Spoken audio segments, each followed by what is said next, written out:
Welcome to the Bring It Intimacy Back show. I'm Dr. April Brown and I'm the host.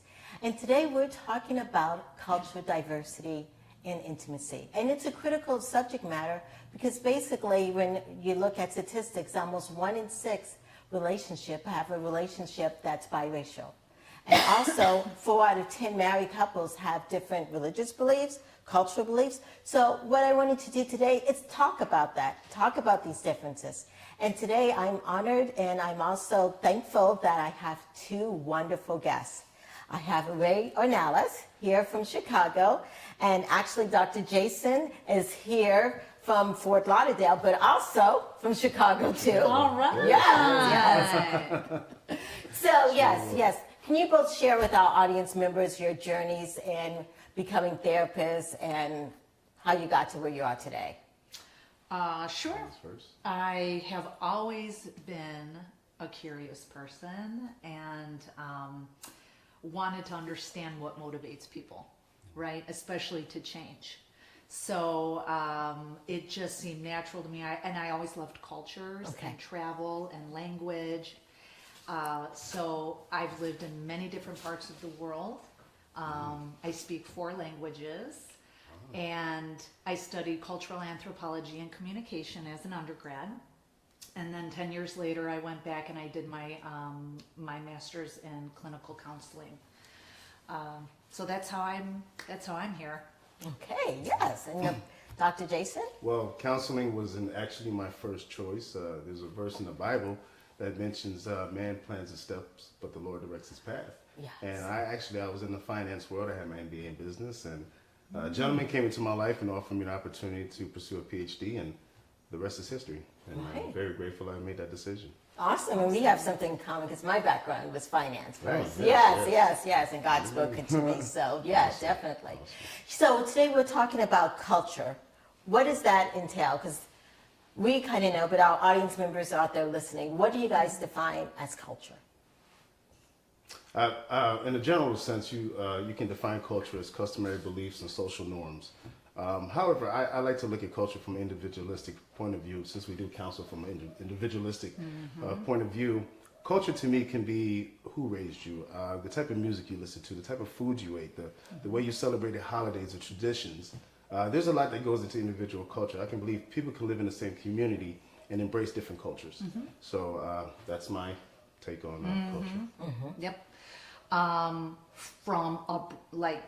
Going from a macro level to a micro level, culture is the country you live in, the religion that you grow up with, the languages, and then micro is we have a lot of subcultures. Probably all 3 of us probably fit into many different subcultures, right? Yeah. So culture is something that we are born into, and it's also something that we join, right? So it can be, we're born into it and we choose it.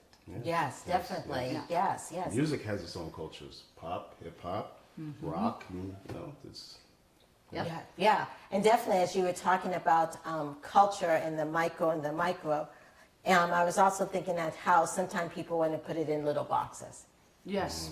But really, as technology and everything, it's more kind of what we talked last time. It's a continuum. Yeah. There's so much variety. There is within culture too. Yes. Yeah. The more diversity, the more diverse, the better for us all overall. Okay. Diversity, I believe, is so essential right now, especially what's going on in the world right now. I think for the human race or mankind to truly continue, there has to be more diversity across the board, I believe. And as a society, as well as individuals, if we're not changing, we're dying. Exactly. Right. Okay, it's evolution. Yes. We don't ever innovate, we don't ever evolve unless we are forced to in some way, shape, or form by diversity. Yes. Right? So it's a beautiful thing that we should be celebrating. Yes. So Dr. Jason, you just mentioned it benefits us all. And some people may be listening as well. How does it benefit me to be around different people or be exposed to different things?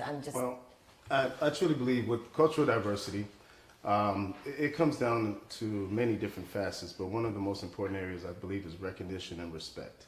The cultural differences is that it's different ideologies, different viewpoints. The first thing is to recognize the differences. Right. Once there's recognition, then you respect those differences. And I think the lack of respect among the different cultures is a big problem right now. And I think it's something that needs to be fixed. Unfortunately, there seems to be some people right now hell-bent on diversity. They seem that's their agenda and that's what they're trying to preach. But I'm also seeing a gathering of people kind of coming together and saying, we're not going to put up with this. We're not going to go down this road. We know diversity is a good thing for us and the coming generations. Yeah, because I think with diversity, it also brings in creativity and looking at things from different sides. Yes. Goodness. Yeah, so as we Yes. can work together to resolve. We can go and have different foods. We Yes. can, that's the beauty of it. Sometimes you don't look at the beauty of the things that you have available to you. I think it's a natural function of the human brain to classify, right, and yes. put things into categories. And if we do that objectively and take the emotions out, it helps us. It helped our species survive, right? Right. Yes. But when we're doing it in a way that judges or desecrates or Condemns. exactly, then we get into a lot of trouble. Yeah. And it doesn't serve us anymore. Another thing about diversity, and I think when people are against it, it's usually playing on people's fears. Fears. Yeah. Fears. It's mostly fear based. Yes. There could be some anger there, Right. and that's all stuff that can be worked through. Right. And just because something is different doesn't make it bad. Yes, exactly. Right? Absolutely. So there's so much room for diversity training and getting people. I'm a big proponent of getting people together as young as possible. Yes. Yes, because that's exposure and then you feel more Yes. comfortable. Yes. Yes, yes. Then that's just your neighbor. That's Right. just your friend. That's just a classmate. Right. Right? I mean, we Right. live in a world full of people. Yeah. And I think the more culturally diverse you are, sometimes the more you appreciate yourself. Absolutely. You're not questioning yourself as much, or why am I this, why am I that? Yeah. That is very true. Absolutely. Yeah, so it's really good in that aspect. Yes. So as we've been talking today about this whole cultural diversity, and we're going to go more in detail on our next segment about intimacy, but cultural diversity is critical to yourself, to your family, and it just makes sense because you're bringing together different people with different concepts on how to resolve conflicts or how to even work together, live together, and or more importantly, how to enjoy life. And so when we come back, we'll talk more about the intimacy in the sense of cultural diversity.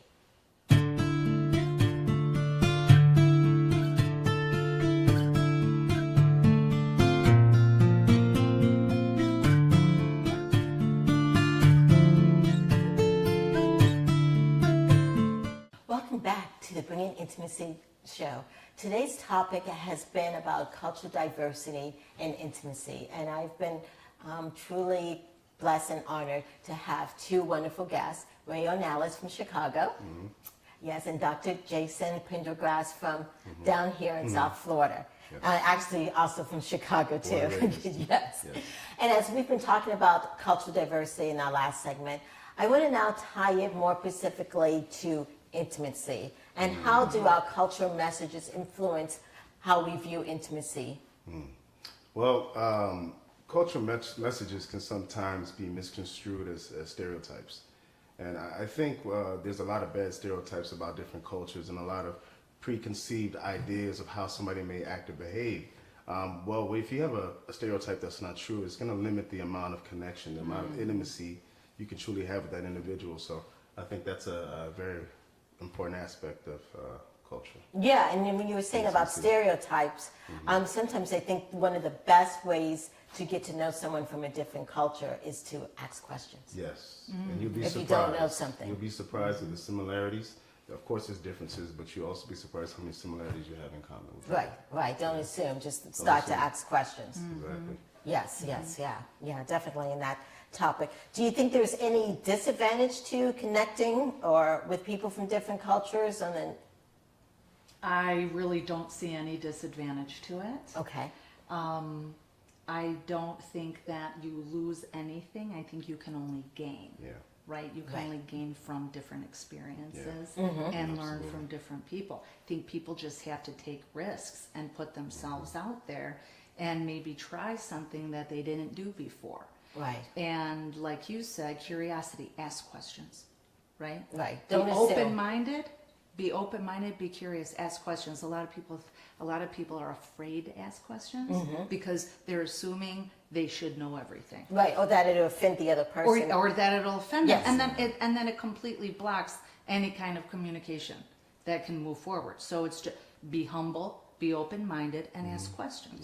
Right, right. And if on the flip side, I was just thinking because of conversations or whatever, if someone asks you something about your culture, it's really good to just answer them.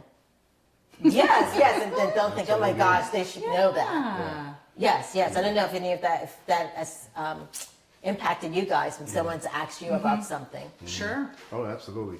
To kind of piggyback on the first question, I think it's a real disadvantage to not embrace other cultures or get to meet people. You're doing a disservice to the overall population and overall wellness of mankind. We are moving in a diverse direction. There's no way to stop it. It's happening, you know, and I think it is a serious disadvantage to not, you know, embrace other cultures or get to explore other viewpoints of life. I think so. Right, right. One of the things that I've just been thinking about in doing this show, in the sense, with different cultures, socioeconomic status, as many people don't understand. That's about how much money you make or how much money that you and your family make. How that is a culture. Yes. And how there's so much is. disparities between the haves and the haves not. Right, and that can transcend color. Oh, yeah. Right. Oh, yeah. Right. People in the same socioeconomic status can have a lot more similar backgrounds and problems and opportunities than other people in a different class. Right. Right? And it doesn't matter what language you speak, what religion you are, or what color you are. So it's a very powerful phenomenon, and it can be difficult to get out of. Right. Yeah. Yeah. Yeah. With social economic status, I think there's a lack of empathy. I think there's a lack of understanding of what people are really going through. Some of the people in the poor communities don't have the resources. There's no advertising. They're not talking about this enough. Unfortunately, we've been forced to talk about it with the horrific school shootings and the things that are just galvanizing this nation right now. It needs to be a topic. Parents need to talk to their kids about it. It needs to start from, like you said, from a young age to adulthood. But that's how I personally feel about that. Good. Yeah, but going back on what you're saying, and especially it's about that intimate connections with different cultures. Yes. Yes. Important. Yes, because then you get to know and understand one another, and that is what can build up empathy. Yeah. Yes, yes. And absolutely. for empathy, audience, that means putting yourself in someone else's shoes. Understanding. Yes. Just exactly. And you can't do that unless you're been around different cultures Oh, and that yeah, kind of stuff. Exactly. Yes, Absolutely. yes. And for many in our society, we come from cultures that may have been marginalized. They feel less than. Okay. As therapists, how do you help people who come from those cultures? And sometimes that less than impacts our self-esteem, Yep. how we think about Oh, yeah. ourselves. And yes, internalized racism. Oh, Right. yes, Oh, yes, yeah. yes. Yeah, absolutely. Oh yeah. I work from a strengths-based Okay. with a strengths-based approach, and so that's how I deal with anyone who walks through my door. Right. As an individual, and then as an individual, what do they bring in, Right. right? And you focus on the strengths and the positives, because there's always resilience. There's amazing resilience in those communities, Yeah, definitely. right? And you want to focus on that, Yes, yes. you know, and then lift them to the next level, because everyone's reaching for self-development. Yes. Right? And the better you do yourself, you're going to bring other people with you. Right. So I Definitely. focus on people's strengths. Yes. Dr. Jason, do you see those kind of clients in your office? I do. You do get them. Yes. Time to time, absolutely. And kind of what she mentioned. It's just it's important to connect to people. You know, you never know how far the ripples go. And, you know, you empower someone, they empower someone, they empower someone. And that's how community changes. So I think it's very important to pour into each client, and not from a monetary standpoint. I mean, obviously we have bills to pay and everything, but a true heart of a counselor is somebody that really wants to see change within that person. And like I said, that one person can change their family, can change their community, can change their neighborhood. That's right. Yes, it's definitely about change. Yes, we need it. We need it, yes. And sometimes change starts within ourselves. Yes. Yes, and so as we've been talking about cultural awareness, we've been talking about the importance of it. And we're going to take a small break, but when we come back, we're going to give you guys some tools on how you can become more culturally aware. And that helps you in the process of change and understanding culture, and also in understanding the dynamics of what's going on in the world today, and maybe how you can impact your community.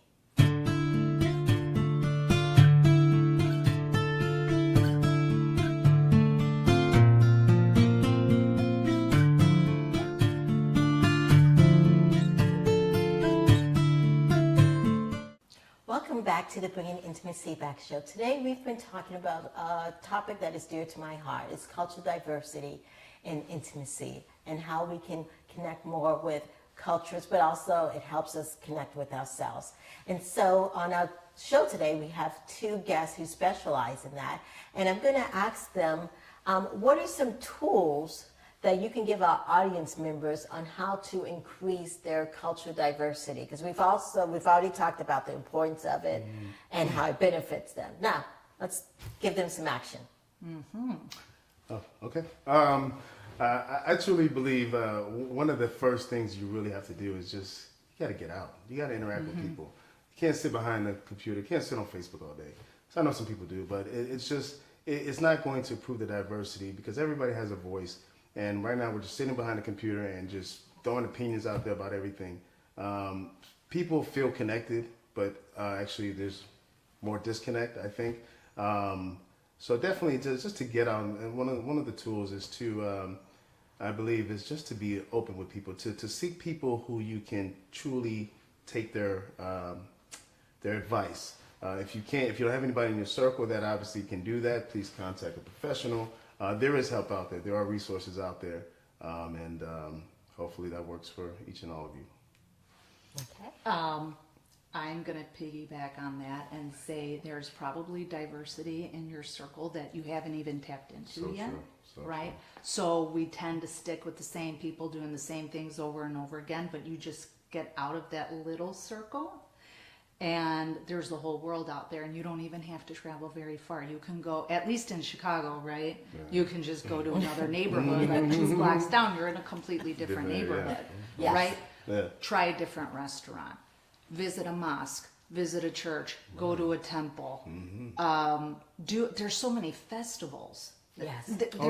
There's movies, there's all different kinds of things that you can do very easily to put yourself in touch with diversity, right? And be open, make those friendships, make those connections. Yes, I think that's critical what you said. It's just getting out there. Get out there. And do stuff. And that's the really old-fashioned way. Yes, yes. Meet real people. Yes. Yes. Yes, because online stuff can only get you so far. Right. I know some people think, I have all these online friends. Yes and no. Yes and no. Yes. Yes and no. Yes. Yes. Yes, they can bring you some knowledge, but just that true interaction, Right, that the exchange interaction. Yeah. is what you, Yes. Yeah. There seems to be a lot of attraction with a lifestyle rather than the life itself. Good a lot point. Of people, Yes. what they perceive as a lifestyle, in most cases, it's really not. But Yes, definitely. Yes. Yeah. So I know that you do a lot of help with people with cultures and with couples on your website and all that kind of stuff. Can you talk a little bit about your practice and your? Yeah, absolutely. Edify, formed a few years ago, was just something that kind of was birthed through my love, my passion for counseling. Like I said, it wasn't my initial direction to do this, but somebody else had plans for me, and I'm very thankful. But I speak with a lot of couples right now, and one thing I must see as far as culture that I need to bring this up is very important, is back in the day, you wouldn't get a lot of men making the initial call. And I've been Oh, getting that's so many men, especially Same of here. color, saying, hey, my anger is causing my family to separate. My sex addiction is causing my family to separate. I'm getting calls from couples, and normally it's the woman who's, in charge of this and hey, how much you charge, but I'm getting from guys, saying, hey, me and my wife need counseling. And I don't know what's fueling that, but I love it. I Okay. personally love it. And the first thing I tell a guy that calls me is, you don't know how brave and how important this decision for you, Right. how much strength you're showing me Yeah. as another man, because you're not hiding behind your problems, you're ready to deal with them. And I respect that. Right, and they're being open about it because sometimes culturally we've been telling men, you just suck it up. Yeah, you got deal a with it. problem, Deal with just it. suck it up No, and deal with it. that's- Yeah. You internalize that. I know you mentioned that before. You internalize that, and it becomes problematic. Yeah. Yes, definitely. Yeah. Yes. And so from Chicago. Yes. Yes, yeah, perspective counseling. Yes. I'm the director of clinical services with Perspectives Counseling and Psychotherapy. We're a large group private practice with about 8 locations in the Chicago area, hopefully expanding. We are a dynamic group of therapists. We've been around for 35 years, and a lot of our therapists specialize in couples, relationship counseling, and diversity. Right. I have seen an increase in male callers as well. About half of my caseload is male now. Right. And they talk, what do they talk about? Their relationships. Yes. And how to get closer. And I always tell them vulnerability, being vulnerable is Yes. very powerful. Yes. It's scary, Yes. but it's a show of it's a testament to your strength, right? And I see a lot of Hispanic clients, and that machismo is going to ruin a lot of these relationships, right? So Can you it's explain about what machismo? well, machismo is where the guy is super masculine. There are good things about it, and then there are not so good things about it, especially if you're married and then you have a family. And that marriage then sometimes just becomes very perfunctory. The wife is kind of gone to the wayside, and the guy is out there doing all of his other things, and there's a lot of assumptions and life paths that they follow without actually ever talking to each other Yes. about who they are and what they want, and do I have to be so macho? Right. It's not working for me. I don't like it. It's right. So yeah, we deal with a lot, and that's not only Latin culture, but it's pretty Men, big there. Pretty much men overall. You know? Yeah. Yes, yes. Yeah. And one thing I was thinking about as you guys were talking about your practices and stuff is that as people start, in the sense of cultural diversity, working with other people, working with different cultures. So even seeing a therapist that's from a different culture or using your banker from a different culture, you shouldn't be scared to interact, step out of the comfort zone, because many times that helps brings more excitement, more flavor, more creativity to a subject matter and Yeah, stuff. more perspective. More perspectives, Yes. definitely. Yes, yes. So Ray and Dr. Jason, I want to thank you so much for being on the show. Thank you. Yes, For I think real, this it's was a awesome. great topic. There's so much more to talk about on this topic, Yeah. but yes. But anyway, I thank you all. And as if people are listening, the one thing that I wanted you to get out of this message here is that it is okay to connect with people from different cultures. That's the only way that we as a culture, as a nation, are going to grow and be stronger. This is the Dr. April Brown Bringing Intimacy Back show.